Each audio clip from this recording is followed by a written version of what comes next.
주신 하나님의 말씀은 사도행전 19장 8절로 20절까지 말씀입니다. 사도행전 19장 8절로 20절 말씀.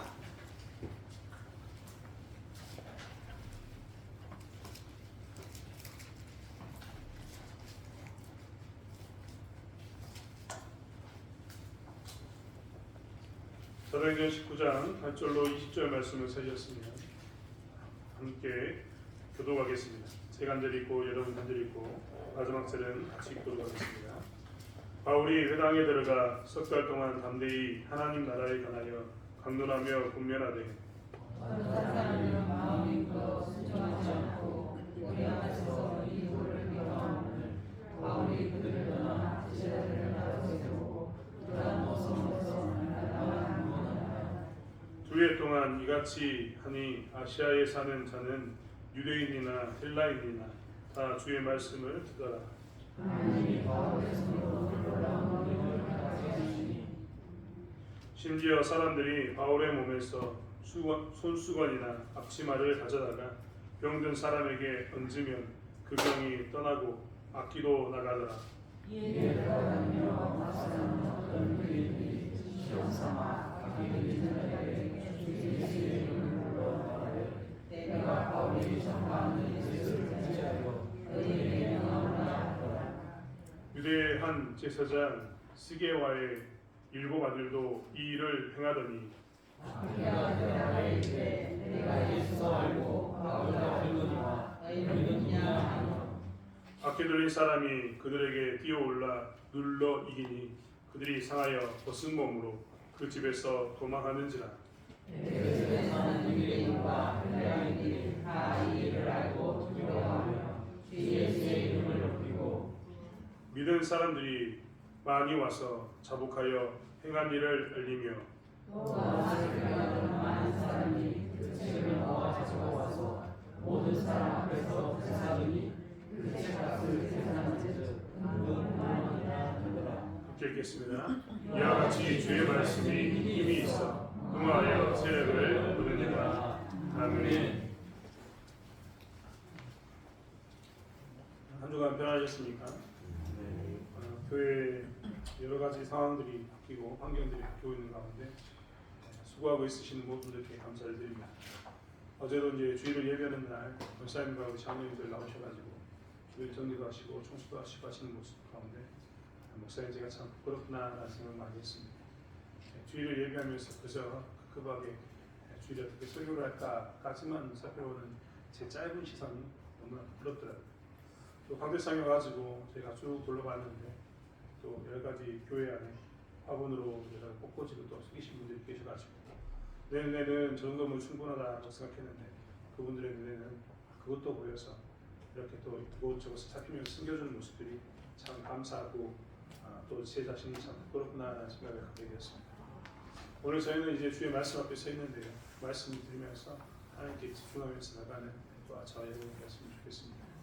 우리가 보지 못했던 부분을 보고 하나님께서 보여주시는 부분에 대해서는 우리가 아멘으로 하다보면 되서 하나님의 나라를 넓혀가는 삶을 살아가는 저와 여러분이 되길 원합니다. 아멘. 사도행전 19장에는 사실 에베소에서 전도하는 바울의 장면이 나옵니다. 에베소에서 굉장히 긴 시간 동안 아마 사도 바울의 인생 가운데서 인생이라고 하기도 그렇네요. 사도 바울이 전도 여행하는 그 과정에서 제일 오랫동안 머문 도시는 어디인가를 살펴보면 아마 대부분의 학자들이 에베소이다라고 동의하게 될 겁니다. 물론 고린도에서도 굉장히 긴 시간이 있었습니다만 오늘 성경에서 이야기하는 것처럼 그가 좀 더 긴 시간을 가졌던 곳은 에베소인 게 분명합니다.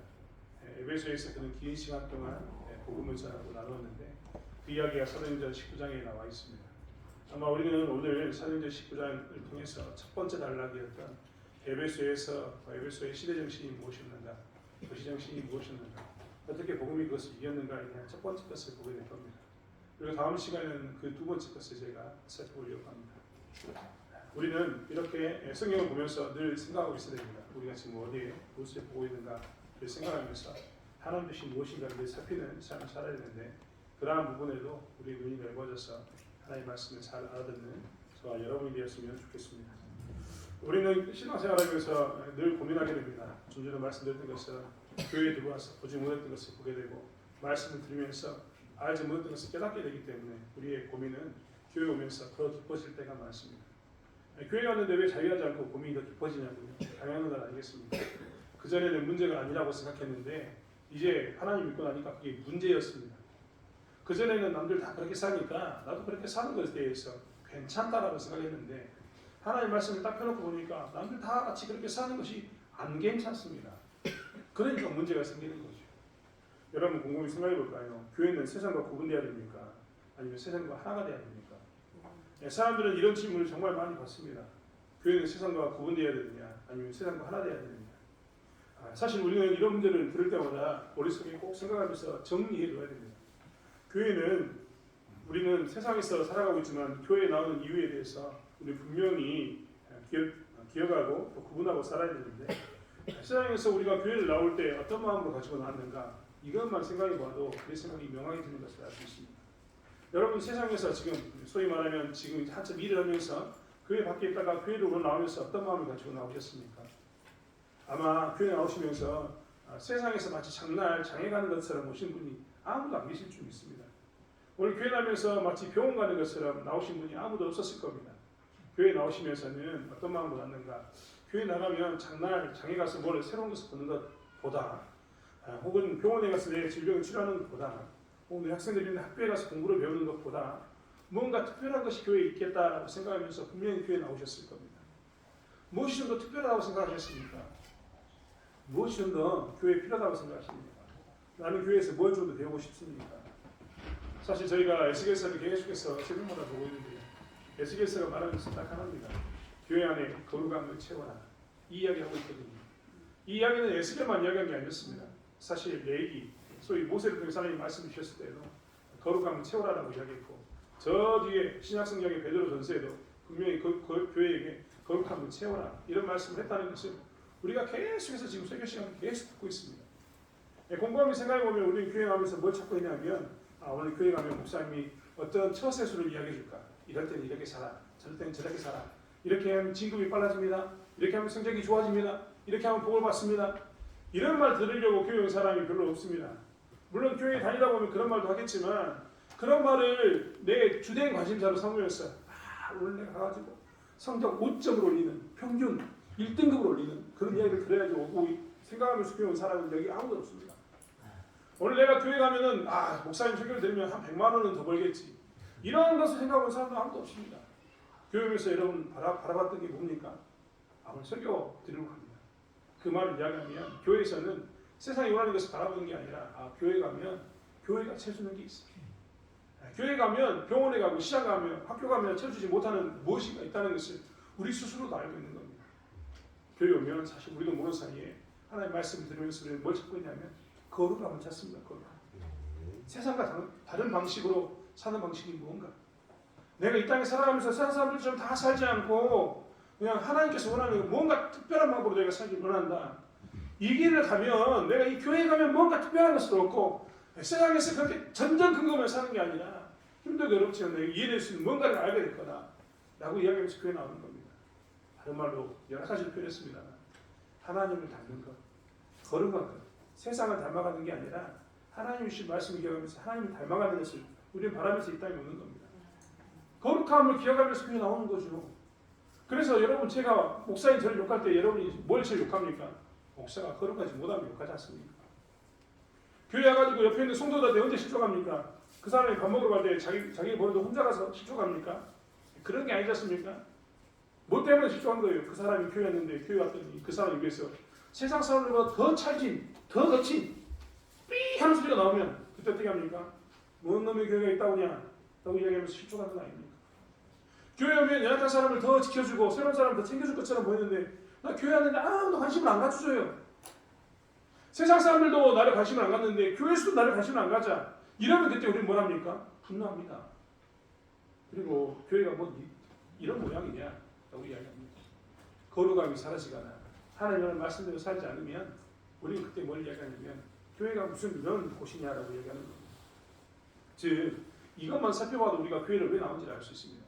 우리 교회에 나와서 교회 안에서 하나님의 거룩함을 찾고 하나님 닮음을 찾는 겁니다. 세상과 다른 하나님이 있다는 것을 알고자 우리 교회에 나오는 겁니다. 그래서 그 하나님을 알고자 하는데 하나님이 없는 것처럼 보이면 분노하는 게 우리의 모습입니다. 즉 교회와 우리의 관계를 우리가 생각해 볼게요. 우리가 알 수 있는 건 뭐냐면 이런 마음을 가지고 교회를 생각하면 알 수 있습니다. 교회는 세상과 단절되어 있는 것처럼 보입니다. 뭘로 인해 단절되어 있습니까? 거룩함을 추구하고 하나님을 닮아가는 것으로 세상과는 다른 모양으로 살기 때문에 단절되어 있는 것처럼 보입니다. 하지만 교회는요, 세상과 단절되어 있는 것만은 아닙니다. 왜냐하면 교회와 또 연결되어 있기 때문에 그렇습니다. 교회와 연결되어 있다라는 말은 뭐냐면 세상 문제에 대해서 교회는 등한시 여기지 않습니다. 세상의 어려움에 대해서 등한시 여기지 않는 거죠. 세상에 대해서도 항상 관심을 갖습니다. 하나님께서는 그렇기 때문에 말씀에 강력을 주시면서 첫 번째는 하나님 사랑이고 두 번째는 뭡니까? 이웃 사랑입니다. 말씀의 수많은 부분을 보면 세상 가운데 너희들이 고아와 과부들을 함부로 압제하거나 그들을 홀대하지 말라고 늘 이야기합니다. 이렇게 세상과 깊이 관련이 있는 게 뭐냐면 교회입니다. 교회는 그렇기 때문에 어떤 부분에는 세상과 연결되어 있고 어떤 부분에는 세상과 단절되어 있습니다. 교회가 정말 세상 가운데 있는 이유는 마태복음 5장 13절에 있는 이야기 때문에 그러는데 마태복음에 예수님께서 산상수훈을 하시면서 뭐라고 이야기했냐면요. 세상 사람들이 이야기했습니다. 너희는 세상의 소금이니 소금이 만일 그 맛을 잃어버리면 무엇으로 짜게 하리요. 14절에는 너희는 세상의 빛이라 라고 이야기하면서 너희는 세상의 소금이고 세상의 빛이라 라고 이야기합니다. 한국말로 이야기하면 좀 감이 돌아오는데요. 영어로 이 말을 읽으면 완전히 확실해집니다. The salt of the earth라고 이야기합니다. 너는 뭐라고 이야기하냐면 이 땅에서 너희들은 소금이야. 그 다음에 the light of the world, 세상에서 빛이야. 이런 말 이야기하고 있거든요. 그러니까 확실하게 이 땅에 속해 있고 세상에 속한 사람으로서 우리는 어떻게 사냐면 교회는 산다라고 이야기합니다. 그리고 그렇게 살 것을 이야기하고 있는 거죠. 교회는 그렇기 때문에요. 절간에 들어가 있지 않습니다. 저 산속에 들어가 있는 게 아닙니다. 교회는 그렇기 때문에 관계자 외 출입 금지라고 표말을 붙여놓고 마치 수도원처럼 여기는 관계자만 특정한 사람만 들어가가지고 세상과 단절된 가운데서 뭔가 하나님을 만나고 거룩함을 배우는 그런 공간으로 또 하나님께서 이야기하지 않습니다. 하나님은 철저하게 세상 가운데 우리를 두시고 세상과 연결된 모습 가운데서 너는 세상의 빛이고 너는 세상의 소금이다라고 이야기하시면서 세상과의 그 밀접성 또한 이야기하고 있는 겁니다. 교회는 그렇기 때문에 철저하게 세상과 연결돼서 이렇게 비록 거룩함을 추구해서 살지만 세상과 관계를 끊고 사는 게 아니라 세상 안에서 사는 게 교회입니다. 그런데 이러다 보면요 나타나는 문제가 있습니다. 그 문제가 뭡니까? 교회가 세상처럼 똑같이 됩니다. 이런 것을 어려운 말로 뭐라고 이야기하냐면 세속화라고 이야기합니다. 교회가 세상 가운데 살기 때문에 저 산속이 절처럼 있는 게 아니라 세상 가운데 소금의 역할을 하고 빛의 역할을 감당하는데 이렇게 세상 안에 있는 교회가 정말 착각하기 쉬운 게 뭐냐면 자칫 잘못하면 세상 가운데 살기 때문에 어떻게 된다고요? 세상 사람처럼 살아가게 됩니다. 이게 교회가 정말 조심해야 될 거거든요. 또 하나는 뭐냐면 상황화입니다. 상황화란 뭐냐면 아니 남들 다 이러는데 남들 다 이렇게 사는데 교회가 이거 좀 양보해 주면 안 되냐 이런 모습인 거죠. 즉 하나님께서는 어떤 말씀을 주시면서 좀 더 쉽게 우리가 길러 예배를 드리고 있으니까 주의를 거룩히 지켜라 주의를 성수해라 이렇게 말씀을 주셨습니다. 그런데 세상 가운데 사는 우리들이 이 상황을 세상 가운데 살다 보니까 우리의 상황이 이걸 못하게 됐어요. 이걸 못하게. 그러니까 그때 우리가 이야기하는 거 아닙니까? 하나님 우리가 주의 성수하는 거 아는데 그거 아는데 하나님 말씀 그런 거 아는데 지금은 좀 봐주십시오 라고 이야기합니다. 상황인 거죠. 내 상황이 이러니까 하나님 말씀 좀 저를 양보해 줬으면 좋겠습니다. 이렇게 이야기하는 겁니다. 그리고 만약 그것을 이해하지 못하면 뭐라고 이야기하냐면 교회는 인정머리가 없다. 교회는 세상 사는 사람들의 우리의 마음을 너무나 이해 못한다고 그렇게 이야기합니다. 교회는 그렇기 때문에 세상 가운데 살면서 뭘 조심해야 되느냐 세속화와 상황화를 정말 조심해야 해요. 그러면 이렇게 있으면서 세속화와 상황을 벗어날 수 없는가? 오늘 사실 그 이야기를 하려고 합니다. 우리는 세상 가운데 있다 보니까 늘 조심해야 될 게 세속화와 상황화인데 이 두 가지를 피할 수 있는 방법은 없는가? 피할 방법이 있을까요? 없을까요? 있습니다. 그 이야기가 오늘 에베소에 있는 사도 바울과 함께는 에베소 공동체에 나와 있는 에베소 교회에 나와 있는 말씀입니다. 에베소 교회는요 사실 에베소라는 곳에서 무엇을 했냐면 그들이 삶을 살고 있었습니다. 그들 또한 에베소라는 도시에서 빛과 소금의 역할을 감당하면서 살고 있었던 겁니다. 에베소는요 우리 같은 이런 조그만 읍이나 군이 아닙니다. 에베소는요 당대 그리스와 로마 제국이라고 했던 그 나라에서 가장 큰 도시 중에 하나였습니다. 아시아를 가려면 반드시 에베소를 거쳐가야 되는 예, 어떻게 보면 마치 그 지역을 거치지 않고서는 아시아를 갈 수 없는 그런 핵심적인 도시 중에 도시였고 엄청난 도시입니다. 제가 여기를 가봤거든요. 터키에 있는 이 에베소 지방에 가봤는데 지금 가도요 하루 종일 걸어도 걷지 못할 만큼 도시가 넓습니다. 거기 가면요 놀랍습니다. 수세식 화장실이 있고 목욕탕이 있고 거기 보면 거대한 건물이 있어서 거기에서 이쪽에서는 공부하는 도서관, 이쪽에서는 이 소위 말하는 음식점거리 이런 게 다 구분되어 있어가지고 있는 엄청난 도시입니다. 병원 자리도 그대로 남아있고 삶의 자리가 그대로 남아있는데 엄청납니다. 엄청난 크기의 도시였습니다. 소위 말하면 우리가 말하는 특별시, 광역시 이 정도 됩니다. 웃으라고 좀 특별시 한번 해보려고 했더니 안 됐는데 너무 진지하게 저를 바라보고 계셔가지고 이런 곳에 누가 살고 있었냐면 이 사도 바울의 교회 공동체가 살고 있었거든요. 자 한번 보실까요? 네, 자 한번 바라봐 주십시오. 이쯤 되면 슬슬 집중력이 떨어질 때인데 제 마음을 바라보시고 야, 참 저런 사람도 있구나. 예수 믿으면 저런 사람도 내들이구나 이렇게 생각하시면 됩니다. 중요한 건 뭐냐면 이런 도시에 이 바울 공동체가 바울이 세운 교회가 서 있었거든요. 그런데 이 교회는요 세속화에 물들지 않습니다. 이 교회는 상황에 빠지지 않습니다. 에베소라는 도시의 이 도시의 정신, 도시 정신, 그 도시가 가지고 있는 우리 도시는 이런 곳이야 라고 주장하는 게 있었거든요. 우리 도시는 이런 곳이야. 여러분 영광군 하면 자랑거리가 뭐가 있습니까? 굴비 또 네? 뭐라고? 모신님 성표. 아니 맞습니다. 예. 저도 이번에 서울에서 이렇게 교육하는데 저한테 뜬금없이 물어보더라고요. 영광이 뭐가 유명합니까? 라고 이야기했고 저도 똑같이 이야기했습니다. 굴비요. 모신님 성표는요. 이렇게 이야기했거든요. 우리는 다 이렇게 우리는 뭐가 자랑입니까? 모신님 성표 굴비가 자랑인 겁니다. 만약에 제가 완도 출신인데 완도 사람들이 연락 와가지고 완도 굴비가 영광 굴비보다 좋다 이렇게 하면 영광 사람들 어떻게 이야기합니까? 네, 웃습니다. 이렇게 웃는 거죠. 무슨 이런 택도 없는 소리 하냐 말 같지 않은 소리다. 완도 굴비 드셔보셨습니까? 저를 먹어봤거든요. 완도 굴비. 그런데 영광 굴비만 못하다 라는 생각을 우리는 다 가지고 있습니다.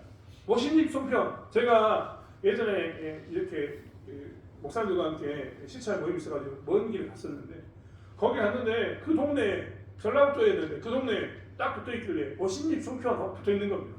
내가 웃었습니다. 영광의 모신잎 송편인데 이 동네에 이름을 붙여가지고 모신잎 송편을 팔다니 이런 말을 했거든요. 이런 게 다 뭐냐면 그 도시의 자긍심, 자랑 우리는 이런 것에서 특화되어 있어요. 이런 말이거든요. 에베소라는 도시에 대해서 특화되어 있는 두 가지가 있었는데 오늘 성경에서 그 두 가지를 다 이야기합니다. 에베소라는 도시는요 도시 정신이 뭐였냐면 우리는 이것만큼에 있어서는 최고다 이런 마음을 가지고 있었거든요. 이것만큼은 우리가 최고야. 이 헬라와 로마 제국 사이에서 만약에 이 문제를 가지고 누가 우리에게 도전하면 우리는 가만히 있을 수 없다라고 이야기했던 게 두 가지라니까요. 첫 번째가 뭐였냐면 마술이었습니다. 네, 첫 번째는 마술이었고 두 번째는 뭐였냐면 아데미 여신. 이 아데미 여신이 생기는 것에 그들은 목숨을 걸었습니다. 나중에 이제 19장에 보면 두 가지 이 문제로 인해서 교회가 어려움을 당하게 됩니다. 아무튼 에베소 사람들은 이 두 가지를 가지고 열심히 살았습니다. 그래서 누가 이걸 건드리기만 하면 어떻게 한다고요? 야이씨! 하면서 뭐라고 했다고요? 이건 건드리면 안 되지. 우리 도시에서 이것만큼은 건드리면 안 되지라는 그 도시 정신이 있었습니다. 마술과 아데미 여신 생기는 이 두 문제였던 겁니다.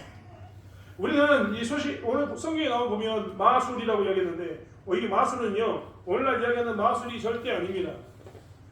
이 마술은 오늘날의 말을 표현한다면 거의 주술과 같습니다. 주술. 마술은 우리가 마술한다 그러면 뭡니까? 갑자기 뭐 이렇게 카드를 툭 넘겼는데 카드가 똑같이 나와. 아니면 뭐 이렇게 했는데 꽃이 뿅 이렇게 나옵니다. 이런 게 우리가 다 뭐라고 이야기합니까? 마술입니다. 한국 사람들이요 전 세계 마술대회에 나가서 계속 우승하고 있거든요. 엄청나게 많은 한국 마술사들이 있는데 성경에 말하는 에베소의 마술은 그런 마술이 아닙니다. 오늘 성경 읽어보면 느꼈겠지만 귀신을 쫓아내는 일들 행하는 이런 주술과 같은 마술이었거든요. 에베소는요 이것에 대해서 엄청나게 자긍심이 있었어요. 그런데 이 자긍심은 에베소 사람만 생각하는 게 아니라 그 당시 헬라와 로마 제국 사람들도 마술을 하면 어디라고요? 에베소서 이렇게 기억해줬던 거예요.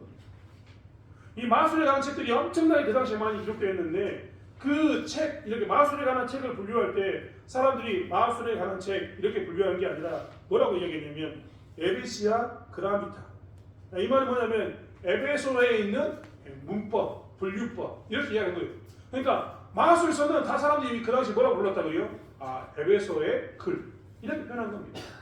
그러니까 만약에 도서관에 가가지고 내가 마술책을 찾아보려면 어디를 찾아가 보냐면 에베소의 글이라고 붙어있는 그 밑에 가면 다 뭐가 있다고요? 마술책이 있는 겁니다. 그러니까 이 에베소 사람들에 대한 이 마술에 대한 자긍심은 엄청났었고, 이 자긍심은 그들만 인정하는 게 아니라 이 헬라 로마 제국 전체가 다 인정하는 그런 모양이었다니까요. 그래서 오직했으면 마술서는 에베소의 글 이렇게 규정해 줄 만큼 엄청나게 자긍심이 많았던 곳이 어디냐면 바로 이 에베소였습니다. 그렇기 때문에 이러한 도시정신을 가지고 있던 이 에베소 사람들에게 있어서 마술은요 건들면 안 되는 것 이런 것이었습니다. 그뿐만 아닙니다. 이 마술이 에베소의 글이라고 이야기했기 때문에 마술을 배우고 싶은 사람은 다 어디로 모일까요? 에베소로 당연히 모여야죠. 여러분 우리가 공부 사람 태어나면 그러지 않습니까? 잘난 사람, 똑똑한 사람 어디로 보내라고 이야기합니까? 이제 과거 이야기했지만 지금도 서로 보는 사람 많더라고요. 그렇게 이야기합니다. 그런 것처럼 다 뭐라고 이야기하냐면 마음을 배우려면 다 어디로 보내라? 에베소로 보내라. 이런 말이 다 있을 만큼 유명한 도시가 에베소였습니다. 이 마술이 그래서 에베소에 있어서는 가장 큰 생계를 유지하는 에베소라는 도시의 경제를 유지하는 축이었습니다. 마치 영광이 굴비와 모신님 총평을 가지고 돈을 벌어가지고 사는 것처럼 에베소라는 도시는요 마술과 아데미의 성경과 이 두 가지를 가지고 먹고 사는데 삶을 유지하고 있었던 겁니다. 이렇게 에베소는 마술의 도시였는데 마술의 도시에 살았던 이 도시가 워낙 마술이 강하다 보니까 외부의 이방인들이 이 도시에 들어오잖아요. 그러면 그들도 이 에베소에서 먹고 살기 위해서 뭘 했냐면 마술을 파는 사람이 됐습니다. 제가 하는 이야기는 아닙니다. 오늘 여러분 우리는 유대인에 대해서 어떻게 생각합니까? 하나님을 섬기고 하나님의 유일신을 섬겼던 사람으로 생각하고 있습니다. 오늘 본문 한번 보시겠습니까? 오늘 본문 보시면요. 오늘 13절에 보시면 이런 말이 나왔습니다. 이에 돌아다니며 마술하는 어떤 유대인들이 시험 삼아 악기 들린 자들에게 주 예수 이름을 불러 말하네. 여기 보면 뭐라고 하냐면 마술하는 어떤 유대인이 있었습니다. 여러분 유대인이 마술한다는 것은요 말이 맞지 않는 말이거든요. 왜요? 유대인들은 오직 유일하신 하나님만을 섬기기 때문에 뭘 했습니까? 주술사들 이런 것들을 섬기지 않았거든요. 그런데 에베소에 들어온 유대인들은 뭐라고 살았다고요? 마술을 하고 살았습니다. 왜 마술을 하고 살았을까요? 그거 해야지만 그 도시에서 먹고 살 수 있습니다. 그게 그 도시에서 먹고 사는 또 다른 생활의 축이기 때문에 그들은 마술을 해가지고 먹고 산 겁니다. 유대인들은요 오늘 굉장히 좋았습니다. 왜 좋았냐면 사도 바울이라는 사람이 와가지고 그 사람이 유대인인데 말씀을 강론하면서 여러 가지 일을 하다 보니까 그 주변에는 귀신이 쫓겨나는 일들이 나타나거든요. 오늘 성경 본문을 읽으신 분들은 잘 보셨으면 좀 이상하다고 느꼈겠는지 모르겠지만 그동안 우리는 사도 바울이 막 수건을 던지거나 앞치마를 던져가지고 사람을 살렸다라고 들었을지 모르지만 오늘 12절 보십시오. 심지어 사람들이 바울의 몸에서 손수건이나 앞치마를 가져다가 그러니까 사도 바울이 그 사람들 준 게 아니라 어떻게 한 거예요? 사도 바울이 그 주의 말씀 가운데 있다 보니까 능력을 하는 그 사도 바울의 그 모습을 보니까 어떻게 했다고요? 조용히 그들이 앞치마나 손수건 들고 몰래 가가지고 어떻게 했다고요? 요거 가져가가지고 저기 가져가면 낫겠지 하는 마음으로 가져다 준 겁니다. 그런데 정말 하나님께서 역사를 행하셔가지고 그 병이 떠났습니다. 이러니까 유대인들 입장에서는 너무나 좋은 거예요. 왜 좋을까요? 이 에베소라는 도시가 마술을 가지고 주술을 가지고 사는 도시인데 유대인 중에 하나인 사도 바울이 와가지고 막 능력을 해가니까 이제 사람들이 다 관심을 갖고 있는 거 아닙니까? 사도 바울처럼 유대인들의 하나님을 섬기는 뭔가는 좀 특별한 게 있는 것 같아. 거기는 능력이 있다라는 말을 들으니까 사람들이 다 그들에 대해서 관심을 갖고 있으니까 유대교에서 왔던 사람들은 더 어떤 마음이 들었냐면 이때 우리도 뭘 하자고요? 한몫 챙겨보자. 돈을 좀 벌어보자라는 마음이 더 강해졌습니다. 그 대표적인 사람이 14절에 있는 유대의 한 제사장 스게아의 7 아들입니다. 여러분 우리가 유대인들이 마술했다는 건 좀 이해가 되지만요. 오늘 본문에 이야기한 것처럼 14절에 이야기한 것처럼 유대의 한 제사장 스게와의 7 아들이 했단 말이 안 됩니다. 여러분 여기서 제사장이라고 했던 이 사람은요 지금 에베소에 살고 있지만 이 제사장 가문인 겁니다. 이 당시에 어떤 마음이 있었냐면 이렇게 같이 있는데 이 사람들이 제사장 그룹이에요. 그러면 거기에 속한 사람은 다 제사장이라고 불러줬거든요. 그러면 스게아의 7 아들도 뭐라고 사람들이 부르냐면 제사장이라고 부릅니다. 제사장. 그런데 이 제사장이 뭘 했다고요? 이 제사장의 7 아들이었던 제사장이 이 일을 행했습니다. 그 일이 뭔데요? 마법사가 돼가지고 그들 스스로 고백하기를 자 사도 바울이 유대인인데 이 정말 능력을 행하는 거 봤냐고. 나는 그 유대인의 누구라고요? 제사장이다. 라고 이야기하면서 제사장이니까 내가 더 능력 있겠지 하고 이야기하면서 뭐랬냐면 이 마법을 팔고 생계를 살았습니다. 이런 곳이 어디냐면 이런 곳이 에베소였어요. 그런데 재밌는 것은 무엇이냐면 이런 에베소에 살면서 사울이 이런 세속적인 상황 가운데서 세속적인 세속화와 상황을 경험하는 이런 곳에서 주변의 유대인들이 다 어쩔 수 없다라고 이야기하면서 나는 먹고 살려니까 마법을 팔아야겠다. 아 이번이 물 들어올 때니까 너를 좀 줘야지. 사도 바울이 이런 일 했으니까 이때가 기회이다라고 이야기하면서 제사장마저도 다 이곳에 집중하면서 돈 좀 벌어보자 라고 이야기하는 이 시점에 사도 바울의 공동체 이 교회는 이 세속화와 상황화 가운데 빠져들지 않고 무엇을 했냐면 이겨냈습니다. 그들은 사도 바울이 가르쳤던 그들은 제자들의 무리는 교회는 이렇게 유대인의 어떤 무리처럼 마법을 행하지도 않았고 유대인의 제사장들처럼 이렇게 이 기회를 통해서 일을 행했다 마법을 행하는 그런 삶도 살지 않았습니다. 그들은 무엇을 잘하냐면 세속화 가운데 빠지지 않고 상황화 가운데 빠지지 않고 교회로서의 건강한 공동체를 만들고 있었습니다. 어떻게 이런 일이 있었을까? 오늘 본문을 보면요, 사도 바울의 공동체는 무엇을 했는가? 강론하고 살았습니다. 하나님 나라에 대해서 강론하며 권면하고 살았던 겁니다. 사도 바울은 8절에 보면 처음에는 회당에 들어가서 석 달 동안 말씀을 가르쳤습니다. 뭐에 대한 말씀이었냐면 하나님 나라에 대한 말씀이었어요. 하나님 나라가 뭡니까? 에베소에 살고 있는 이 유대인들에게 이 땅에 있는 이야기라는 게 아니라 앞으로 오실 하나님의 나라, 예수 그리스도 중에서 임했던 이 하나님의 나라, 천국에 대해서 이야기하는 겁니다. 천국에 대한 이야기를 하고 하나님의 말씀을 계속해서 가르칩니다. 석 달 동안 회당에서 가르쳤는데 9절에 보면 어떤 사람들은 순종하지 않고 비방합니다. 이 하나님 나라에 대해서 예수 그리스도에 대해서 비방하는 거예요. 그래서 사도 바울이 어떻게 했습니까? 제자들을 떼어다가 우리가 그렇게 잘 알고 있는 두란노 손에서 날마다 강론했습니다. 보시면 날마다 강론했어요. 그리고 10절에 보면 2해 동안 이같이 했다라고 이야기합니다. 2해 동안 그들은 뭘 했냐면 계속해서 강론하고 또 강론했습니다. 뭘 강론했다고요? 하나님 나라를. 우리처럼 일주일에 한 번만 와가지고 드리는 예배가 아니라 그들은 어떻게 했냐면 매일마다 그 이야기를 들었습니다. 제자들은 매일매일 하나님 나라에 대해서 들었거든요.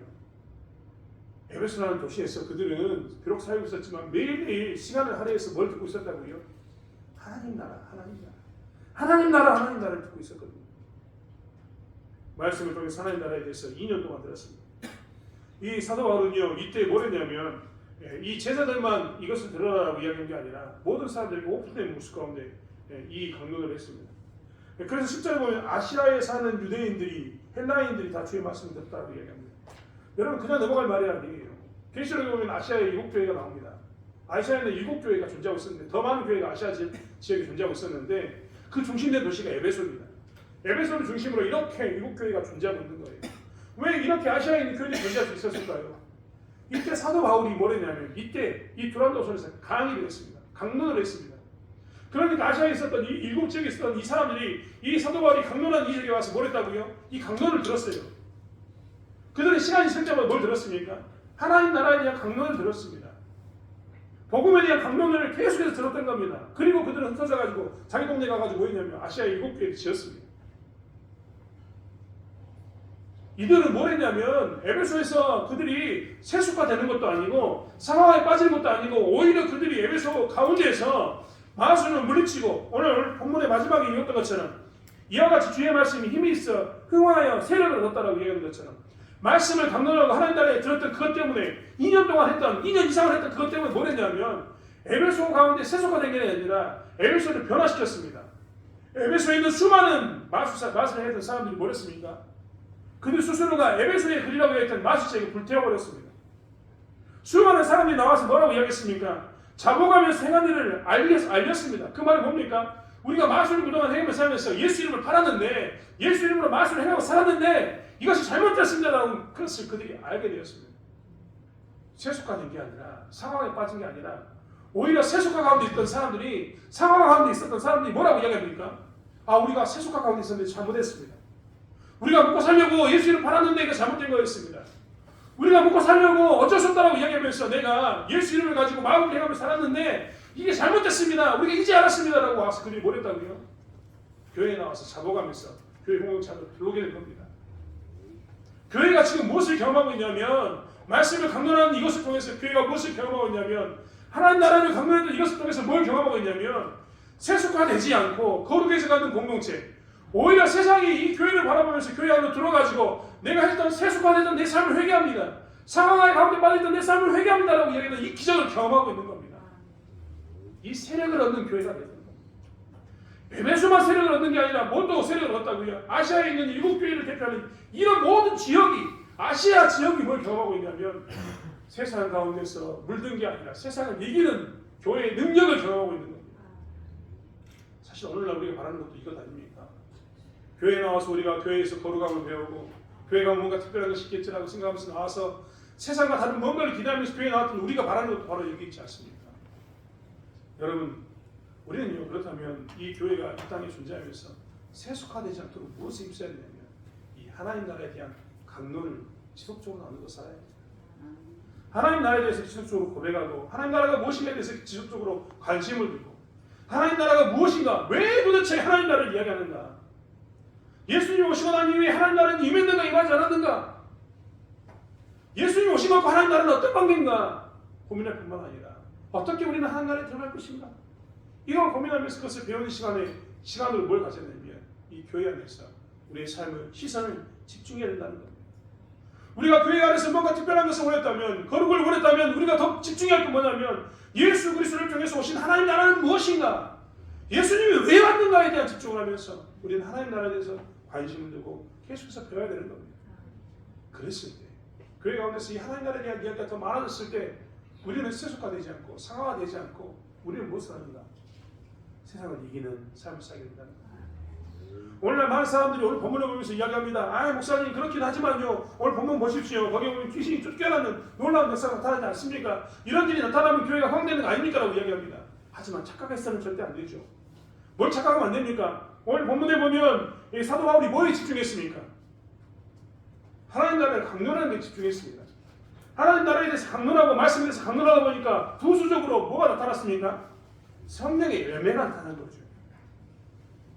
사도 바울이 성령 열매, 성령의 인사를 강조하면서 니들이 뭘 해라라고 이야기하면서 지금 너희들이 죽게 하는 일을 해라, 귀신을 쫓아내는 일을 해라, 이런 이야기하고 있는 겁니까? 여러분 착각하면 안 되는 건 아닙니까? 사도 바울은 하나님 나라에서 강론하고 있었고 그것을 지금 2해가 넘게 계속해서 지속적으로 매일매일 강론함으로 교회가 뭘 경험하고 있는 겁니까? 하나님 나라에 오늘 성경에서 이야기했던 것처럼 주의 말씀이 힘이 있어 흥왕하며 세력을 얻는 것을 경험하고 있는 걸 알고 있습니다. 성령의 역사는 언제 나타납니까? 여러분 우리가 지난 시간에 보지 않았습니까? 아볼로를 대표하는 다른 사람들, 그들은 뭐만 알았습니까? 세례 요한의 회개의 세례만 알았는데 그 후에 성령 세례를 알았습니다. 그들이 뭘 알았습니까? 예수 그리스도 하나님 나라 복음을 알았던 겁니다. 이 성령의 충만함은 언제 나타난다고요? 하나님 나라에 대한 명확한 우리의 신앙 고백과 하나님 나라에 집중했을 때 성령의 능력은 자연스럽게 뭐합니까? 나타납니다. 왜요? 성령님께서는 예수 믿는 사람과 함께 동행하니까 그 성령님은 그 예수 믿는 사람과 동행하면서 성령의 은사도 주시고 열매도 주시면서 우리 삶 가운데 나타나기 때문에 그렇습니다. 이렇게 세속화되지 않고 상화되지 않는 교회가 우리의 교회가 되어야 할 줄 믿습니다.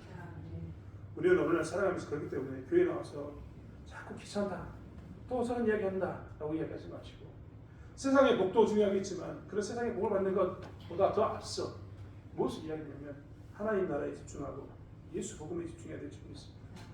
그리고 우리 교회가 무엇을 먼저 나눌까라고 고민할 때마다 뭘 제일 먼저 나눠야 되냐면 하나님 나라를 나눠야 합니다. 하나님 나라를 고백하고 살아야 하는 거죠. 여기 있는 성도들이 오늘 밥을 먹으면서도 하나님 나라를 나누고 여기 있는 성도들이 오늘 다음 세대의 이 아이들과 이야기를 할 때도 너는 하나님 나라에 대해서 아냐? 나는 이 평생 살아가면서 이 천국에 대한 소망을 하고 여기까지 왔는데 내 신앙의 간증은 이거다. 나는 천국을 소망하면서 이렇게 살았다라고 이야기하는 그런 믿음의 고백들이 전달돼야 될 줄 믿습니다. 그랬을 때 교회는 거룩해집니다. 세속화 되지 않습니다. 상황에 빠져서 어쩔 수 없다라고 이야기하면서 자기의 신앙을 내려놓지 않습니다. 사랑하는 성도 여러분, 우리가 이 은혜 가운데 있기를 원합니다. 다시 한번 이런 가운데서는 저와 여러분이 되기를 원합니다. 제가 이번에 이 훈련을 받으면서요, 한 분이 하시는 이야기를 들으면서 굉장히 제 생각을 많이 깨뜨렸습니다. 내용이 뭐였냐면 위기관리에 관한 부분이었거든요. 신앙인으로 살고 선교사로 살다 보면 위기를 당할까요? 안 당할까요? 당합니다. 어려움을 당하거든요. 특별히 이제 선교사로 살면서 특별히 선교사뿐만 아닙니다. 여기 우리도 부모와 자식이 같이 교회 나와 있는 사람들이 있는데요. 이 자식들에 대한 문제가 항상 고민이 됩니다. 자식들로 인한 위기가 찾아오게 되는 거죠. 여러분 우리 여기 승재가 앉아 있는데요. 승재가 여기 앉아 있지만 승재 입장에서 어떤 때는 억울하기도 합니다. 저도 그 부분 공감하거든요. 왜 억울하냐면 승재 입장에서 억울하냐면 그런 생각 안 했을지 모르지만 지금까지 안 했을지 모르지만 이 부모와 같이 다녔던 교회를 다니는 애들은 항상 불만이 뭐냐면 내가 왜 교회를 가야 되는가에 대한 불만이 항상 존재합니다. 왜요? 그들은 부모님들은 예수 믿고 신앙 안에서 이 복음의 기쁨을 아니까 당연히 교회에 나오죠. 부모님들은 당연히 우리는 그런 것 아닙니까? 여러분 우리가 부모 세대인데요. 부모 세대 우리들이 예수를 모르기 때문에 여기 있는 겁니까? 제가 목사가 된 거는요. 제가 예수를 알았기 때문에 그 은혜에 감동해가지고 우리 집안 아무도 안 믿는데 나 혼자 예수 믿어가지고 마치 죄송합니다. 미친놈처럼 이렇게 살고 있습니다. 우리 부모님들의 근심과 걱정은 누굴 것 같아요? 교회 다니고 있는 목사인 접니다. 왜 근심과 걱정이 될까요? 이놈은 평생 살았는데 집도 안 사. 이놈은 차도 없어. 이놈은 자식만 많아. 뭐하는 돈도 없어. 이번에 우리 어머니가 제일 걱정하는 게 뭐라고요? 누구였을까요? 목사인 접니다. 저는 왜 이렇게 산지 아십니까? 내가 집, 차, 돈, 그 어떤 것과 비교해도 내 생명과 비교해도 예수 그리스도를 따르는 것이 가장 존귀한 줄 알기 때문에 그렇습니다. 우리는 그렇게 살지 않습니까? 그러니까 우리가 지금 예수 믿고 이렇게 있는 거죠. 여기 가운데 기적을 경험했던 모든 사람들은 그렇기 때문에 예수 믿고 있는 겁니다. 내 하나님을 믿었으니까. 그런데 우리 다음 세대는 안 그래요. 우리 자식들은 안 그러지 않습니까? 눈 떠보니 교회였습니다. 눈 떠보니 여기 들어가는 겁니다. 우리 목사들도 있는데요. 선교사 자녀들 똑같다니까요. 눈 떠보니 선교지야. 자기는 한국 사람인데 눈 떠보니 어디라고요? 외국에 가 있는 겁니다. 얘는 입장에서 불만이죠. 우리 아버지 때문에 이렇게 끌려왔다. 안 그렇습니까?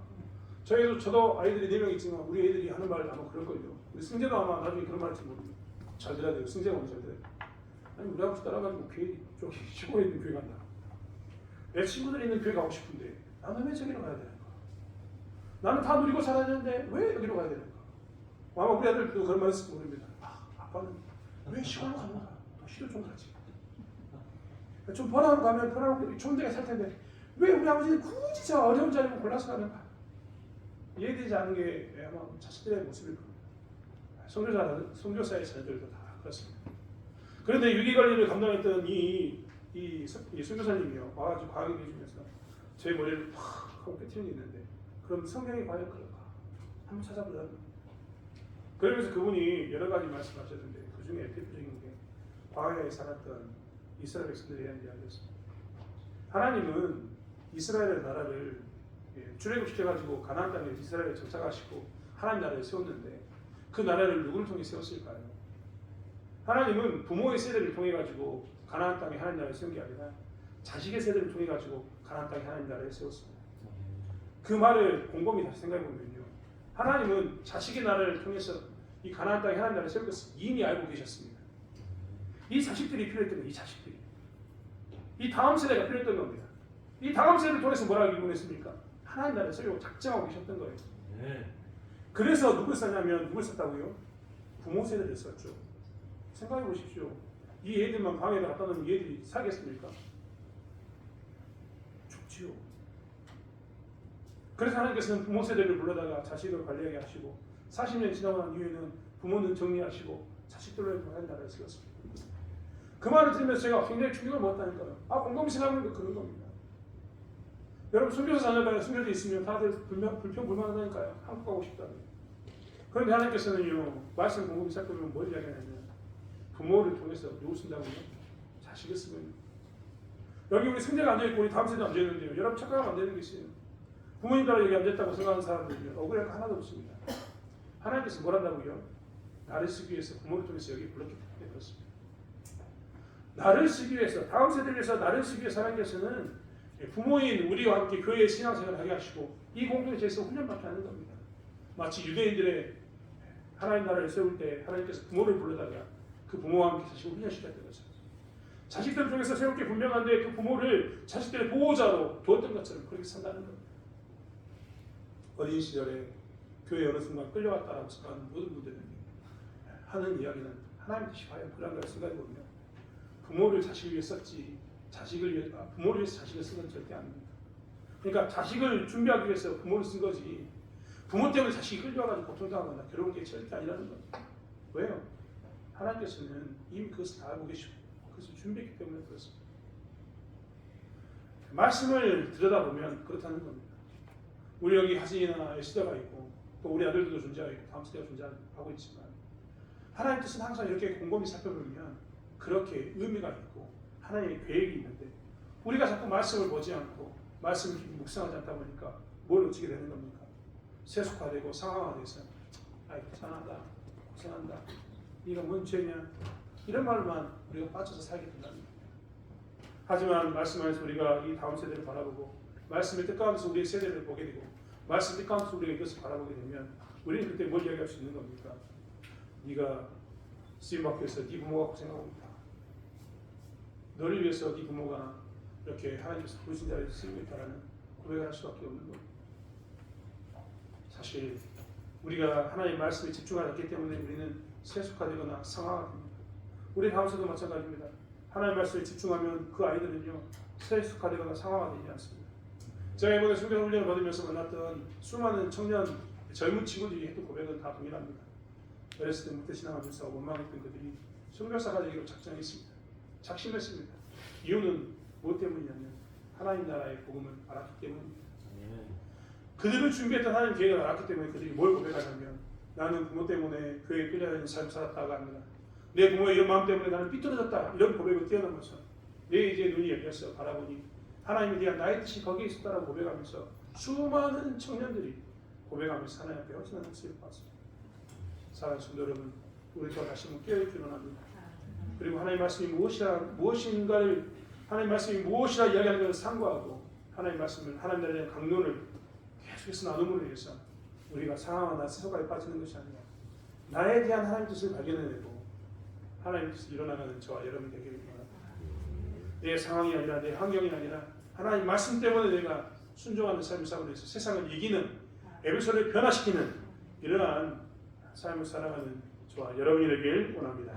기도하겠습니다. 하나님, 우리는 왜 여기에 서 있습니까? 나는 왜 대천교회 부름받아서 여기 서 있습니까? 나는 왜 어린 시절부터 여기서 자랐고 여기 있습니까? 나는 왜 부모와 함께 여기 있습니까?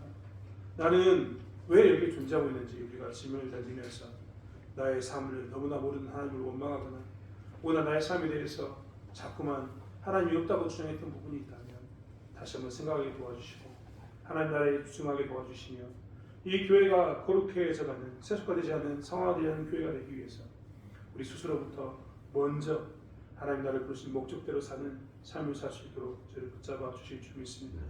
하나님 지금까지 살아가면서 한 번도 내가 왜 하나님의 부르신 가운데 여기 있는가를 생각하는 사람이 한 번도 그런 생각을 하지 않았다면 그리고 하나님 나라에 대해서 한 번도 깊이 생각하지 않았다면 우리에게 하나님께서 내주심으로 해서 하나님 나라에 대해서 귀 기울이게 도와주시고 관심 갖게 하여 주심으로 해서 하나님이 나를 부르신 목적처럼 이 땅에 살게 도와주시고 그래서 우리가 속한 이 삶 가운데서 나의 삶이 변할 뿐만 아니라 에베소를 변화시켰던 이 에베소 교회처럼 우리의 도시를 우리의 나라를 변화시킬 수 있는 삶을 살 수 있는 저희들이 되게 하나님께서 붙들어 주실 줄 믿습니다. 하나님께서 이를 사용해 주시기로 나오며 감사드리며 예수님의 이름으로 기도드렸습니다. 아멘.